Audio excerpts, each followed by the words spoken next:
Мына 600-700 миң калың сураган ата энелерге бир суроо бергим келип атат да. Кызыңар же бир тамактын түрүн жасаганды билбейт. Же болбосо врач, медсестра деле эмес, баягы ата энең ооруп калганда карай калганынча. Саат 12-че укташат.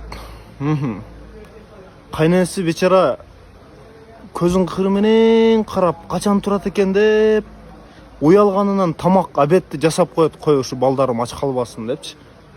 Келин болсо 12-де туруп уялбай чыгып обедти кылып, чайды ичип, кайра комнатасына кирип кетет да. Телефон чукулаганы, билбейм. Каяктан ошол калың зачем ал? Кызыңарды биринчи тамактын түрүн жасаганды үйрөткүлө. Баягы тамактын түрүн, тортторду жасаганды үйрөткүлө да. Же окуткула ошого жараша.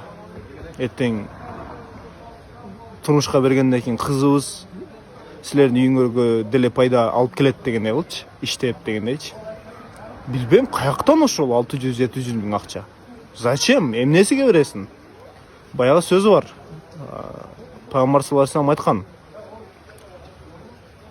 Эң бактылуу аял өзү сулуу, калыңы арзан дегенчи. Ошону бир ойлонуп койбойсуңарбы?